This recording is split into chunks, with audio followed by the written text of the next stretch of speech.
Ang kapulisan po ay sawang-sawa na sa iyong estilo ng liderato. Pumapalag na ang karamihan sa tinatawag nating trial by publicity. Pulis na nanakit ng matanda sa Maynila, hindi matanggap na pinahiya siya ng Napolcom sa social media. Relax lang, relax lang. Ay!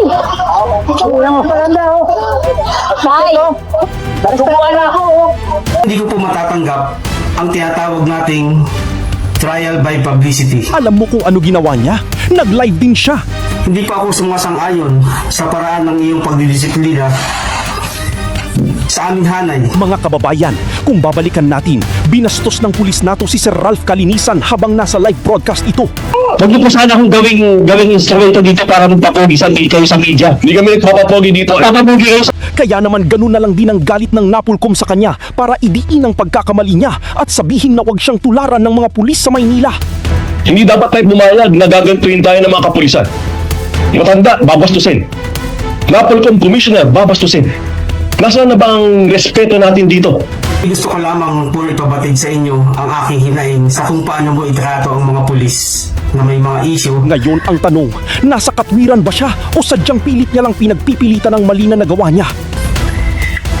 Marami pong pulis na gustong lumaban sa inyo pero walang lakas ng loob. Kasi may mga binubuhay na pamilya at pinapangalagaang reputasyon. Sakit mo sa ulo, korporal. Magandang araw po sa inyong lahat, lalong-lalo na kay Atty. Ralph Kalinisan. Ako po ay buong kababaang loob na humihingi ng pasensya sa aking nagawang statement sa press briefing niyo. Alam ko po na hindi niyo inasahan ang aking mga sinabi sa harap ng media. Batid ko po na nasampal ko ang inyong ego at posisyon bilang isang komisyoner ng Napolcom. Ang pangyari po ay bunga ng bugso ng aking damdamin dahil sa viral post laban sa akin. Hindi ko po intensyon na kayo ay ipahiya sa harap ng media, kundi gusto ko lamang po ipabatid sa inyo ang aking hinaing sa kung paano mo itrato ang mga pulis na may mga issue at problemang kinakaharap. Ako po ay kasama sa advokasya na ipatupad ang anggarang disciplinary action laban sa mga pulis na inaakusahan ng paglabag sa anumang pulisiya at anumang batas sa ilalim ng Republika ng Pilipinas. Hindi pa ako sumasang-ayon sa paraan ng iyong pagdidisiplina sa aming hanay. Batid ko po ang inyong adhikain na linisin ang aming hanay, pero hindi ko po matatanggap ang tinatawag nating trial by publicity.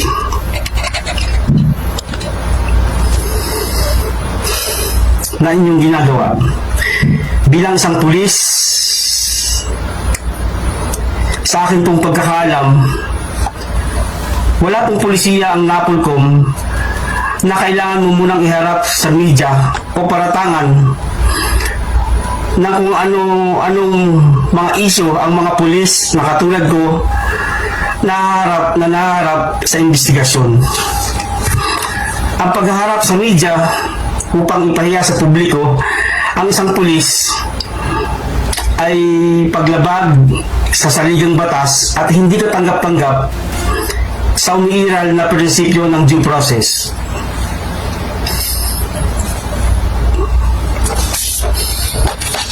Bilang paggalang sa inyong posisyon at kapangyarihan, isinumiti ko ang aking sarili sa iyong opisina. Sa kabila ng pagmumura mo sa akin sa punto pa lamang ng aking pagdating sa iyong opisina, tinanggap ko ang lahat ng iyon bilang respeto sa iyo at sa buong kapulisan. Kung ako man ay nagkamali, may mga nalabag na batas at pulisiya ng PNP, ako po ay buong pusong isusumite ang aking sarili sa tamang forum at disciplinary body pero hindi sa mapanghusgang pagpaparatang at paghaharap sa social media o mainstream media man, sapagkat hindi umiiral ang mga panuntunan sa tamang proseso ng investigasyon o pag-aakusa sa isang akusado. Alam ko po, sir, na kayo ay isang abogado at alam ninyo ang mga technicalities sa namang investigasyon, maging ito man ay administratibo, kriminal, o sibil.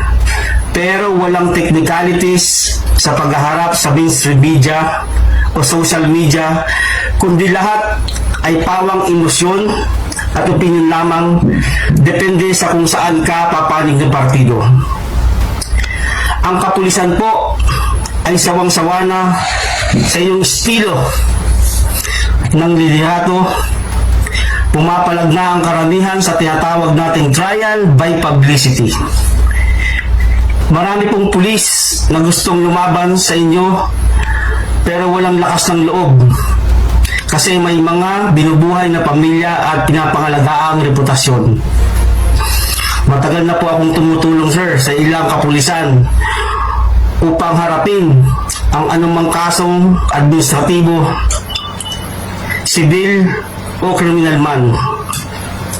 Sa mga pulis na natulungan ko, patuloy akong maninindigan sa inyong kapakanan kung nalalabag na ang ating karapatan. Hindi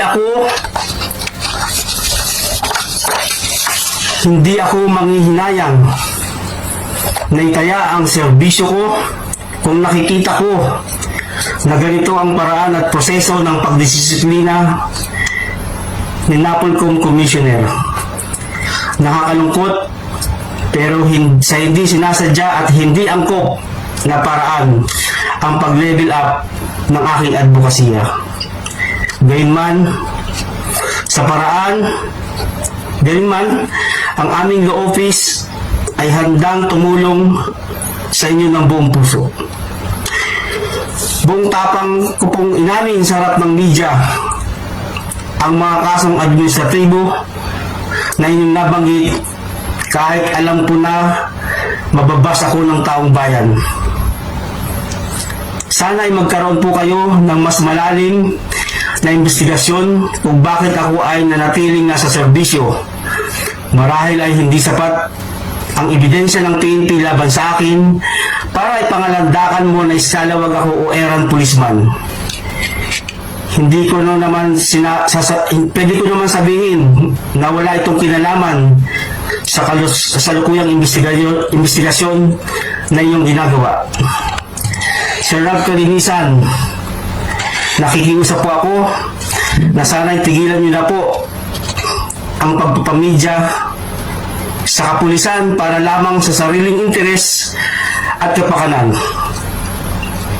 Bigyan din po sana natin ng konsiderasyon ang pamilya ng mga pulis na nadamay sa estilo ng trial by publicity. Ako po, kung kayo po ay may planong tumakbong senador o anumang elected position, huwag naman po sana sa ganitong paraan. Minsan na rin pong pumulag ang PNPA Alumni Association sa paraang trial by publicity na ginawa ninyo. Please po, nakikiusap na po ko sa inyo.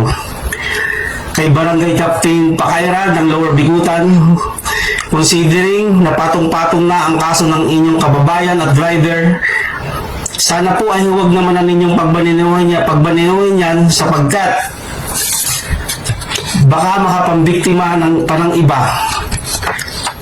Nakiusap po kayo na huwag kong kasuhan, pinagbigyan ko po kayo dahil naawa rin po ko kay tatay. Hindi pa ako manghihinayang na matanggal sa serbisyo kung pati buhay ng ibang tao ay malalagay sa peligro. Mismong tao na po ang nagsabi sa akin na kasuhan ko yan, pero pinagbigyan ko dahil sa inyong pakiusap. Maraming salamat po.